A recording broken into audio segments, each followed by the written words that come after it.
La victime s'appelle Ismaël Origine, né le 29 avril 2009, et honnêtement, à mon sens, le meurtrier savait exactement ce qu'il faisait. C'est impossible, comment as-tu fait? Eh bien, il a commencé doucement par de délicats faux raccords. Mais regardez plutôt l'écran de contrôle. Je les ai fait dans la Constitution pour que ce soit plus simple. Dans cette scène, les deux vieux roulent sur le pont. Jusqu'à ce moment, pas de problème. Mais on va très clairement voir qu'il roule dans le sens inverse de la circulation. Le tueur n'est pas très futé. Il a laissé un indice. Regardez la flèche blanche. C'est un psychopathe. Pourquoi a-t-il tourné ça comme ça? Attendez, il y a pire. Dans cette autre scène, les mouvements du rotor. Il change à chaque plan.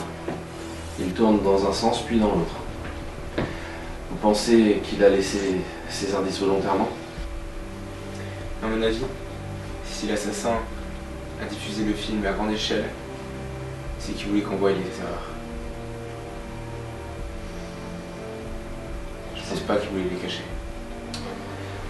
Très juste, inspecteur. Mais il y a une information importante. Le meurtrier n'a pas opéré seul, on l'a aidé. Quoi? Mais attendez, c'est pas possible. Et pourtant c'est un fait, regardez. À ce moment, Wolverine et son frère se battent contre Deadpool sur un réacteur nucléaire. On peut voir très bien que l'intérieur du réacteur est à la gauche de Volvi. Et pourtant, au plan suivant, absolument tout est inversé. Ils sont fous! Il y a d'autres détails. Ils ont décidé de coller à Deadpool des lames de la taille de ses bras. Pourtant, il arrive quand même à les plier. C'est complètement illogique. À la fin du film, en plus, il fait chut avec sa bouche. Pourtant, il a la tête coupée. Il a peut-être des poumons dans la tête, hein! C'est un mutant après tout. C'est tout à fait possible, ça expliquerait son air idiot. Il y a autre chose que vous devez voir. Regardez à ce moment. Wolverine s'apprête à sortir des locaux de l'arme X. Il découpe un X, avec ses griffes sur la porte. Maintenant, comment expliquer que les 4 losanges restent en lévitation? Pour moi, c'est tout à fait impossible et complètement calculé. Ils étaient conscients de ce qu'ils faisaient. Je commence à y voir plus clair. Pour moi, c'est juste une erreur énorme qui a contribué au meurtre du film. C'est comme ces deux vieux qui retrouvent Volvi à poil dans leur grange. Tout ce qu'ils décident à faire, c'est de lui offrir des fringues pour qu'il défonce leur lavabo à coups de griffe. Pour moi, c'est complètement impossible. D'ailleurs, j'ai demandé à mon assistant qu'il aille tester ça dans la vie réelle.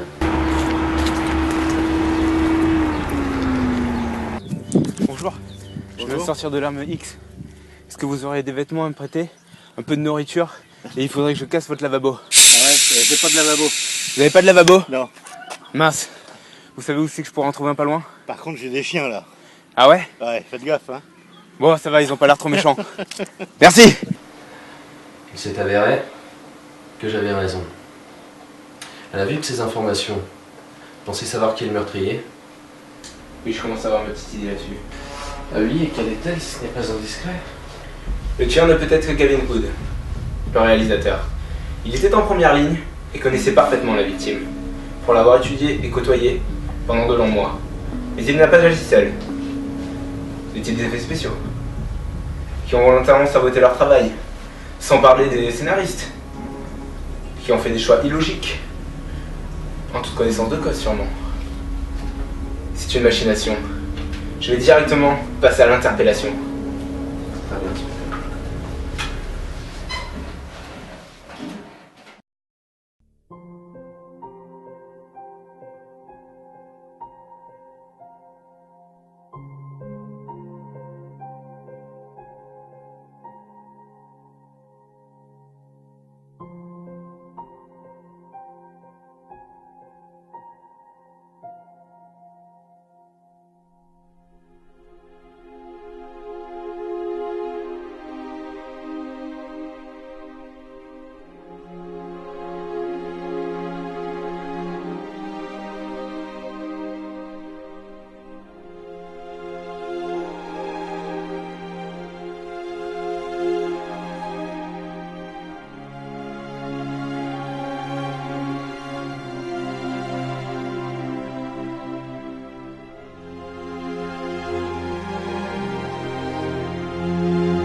jamais cru que c'était Gavin Hood le coupable.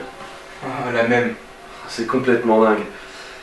Bon, on en a fini avec ça. Maintenant, on va passer à la bonne critique. Ice of the Devil.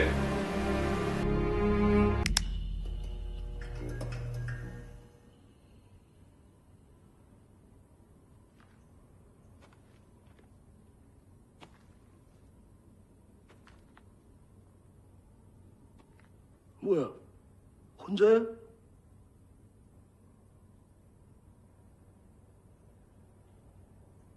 너 경찰이니?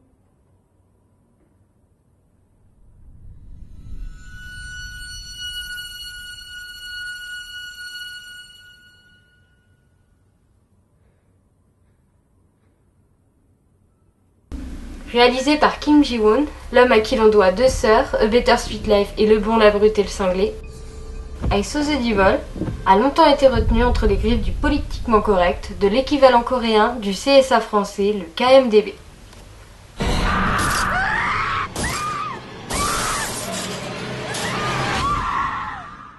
Après plusieurs passages sur la table de montage et la coupe intégrale d'une scène de cannibalisme, I Saw the Devil sort enfin. I Saw the Devil raconte l'histoire de Dae-hoon, un membre des services secrets coréens qui vient de perdre sa fiancée. Assassiné par un tueur sadique campé par Choi Min-sik, le haut dessous de Old Boy. De ce postulat, le film part dans un revenge movie à l'esprit aussi tordu que la trilogie de Park Chan-wook, dont il est judicieux de ne pas révéler les grands lignes, tant elle constitue le point fort de ce qu'aurait pu être un énième film de vengeance. Kim Ji-woon filme malgré tout cette histoire cruelle avec une élégance certaine où chaque plan est réfléchi et se rapproche du tableau vivant. Alors certes, I Saw the Devil est violente, immorale, mais cette violence entre totalement dans le cadre et les enjeux du film. Et reprocher à I Saw the Devil sa violence, ce serait comme reprocher à un film romantique trop de romance. I Saw the Devil se révèle être un film à la beauté noire, multipliant les genres et ayant un point de vue sur la vengeance originale. Si vous avez aimé la trilogie sur la vengeance de Park Chan-wook, nul doute, celui-ci vous plaira.